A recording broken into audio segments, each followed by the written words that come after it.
చాలా మంది పేషెంట్స్ నాకు 2 మిస్క్యారేజెస్ అయ్యి థర్డ్ ప్రెగ్నెన్సీ నేను ఎలా ప్లాన్ చేసుకోవాలి అని భయపడుతూ ఉంటారు. సో మనం ఇప్పుడు రిపీటెడ్ మిస్క్యారేజెస్ గురించి తెలుసుకుందాం. అసలు రిపీటెడ్ మిస్క్యారేజెస్ అంటే ఏంటి? 2 లేక ఎక్కువగా pregnancy losses less than 20 weeks కనుక అవుతే దీన్ని రిపీటెడ్ మిస్క్యారేజెస్ అని మనం అంటాం. ఈ రిపీటెడ్ మిస్క్యారేజెస్ వల్ల కారణాలు ఏంటి? రిపీటెడ్ మిస్క్యారేజెస్ కి కాజెస్ మనం ముందుగానే డిటెక్ట్ చేసుకొని అవిటికి ట్రీట్మెంట్ చేసుకోగలిగితే మనం నెక్స్ట్ ప్రెగ్నెన్సీ సేఫ్ గా ప్లాన్ చేసుకోవచ్చు. సో ఫస్ట్ మనము రిపీటెడ్ మిస్క్యారేజెస్ గల కాజెస్ మనం తెలుసుకుందాం. ఫస్ట్ థింగ్, జెనెటిక్ కాజెస్ అంటే బేబీ క్రోమోసోమ్ లో చిన్న ఎర్రర్స్ లాగా ఉండడం. దీని వల్ల రిపీటెడ్ గా మిస్క్యారేజెస్ అయ్యే అవకాశాలు ఉంటాయి. సో కపుల్ క్యారియోటైపింగ్ టెస్ట్ అనేది మనం రికమెండ్ చేస్తాము.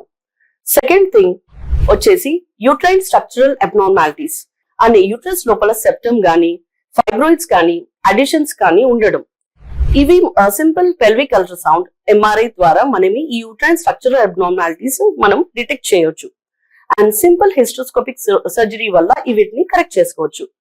Third thing, infections, immunological causes అంటే యాంటీఫాస్ఫోలిపిడ్ యాంటీబాడీ సిండ్రోమ్ అని ఈ సిండ్రోమ్ ఉన్నప్పుడు ప్లసెంటా లోపల క్లాట్ అనేది ఫామ్ అవుతుంది. సో బేబీ బ్లడ్ సప్లై తగ్గి రిపీటెడ్ గా మిస్ క్యారేజ్ అయ్యే అవకాశాలు ఉంటాయి. సో దీన్ని స్పెషల్ టెస్ట్ ద్వారా మనం డిటెక్ట్ చేసుకోవచ్చు. Fourth thing, thyroid problems, uncontrol diabetes, PCOS and low progesterone levels వల్ల హార్మోనల్ ప్రాబ్లమ్స్ ఇవి సింపుల్ బ్లడ్ టెస్ట్ ద్వారా మనం డిటెక్ట్ చేసుకుని కరెక్ట్ చేసుకోవచ్చు. సో ఎర్లీగా ఇవన్నీ కాజెస్ డిటెక్ట్ చేసి ట్రీట్మెంట్ చేసుకోగలిగితే నెక్స్ట్ ప్రెగ్నెన్సీ సేఫ్ గా ప్లాన్ చేసుకోవచ్చు.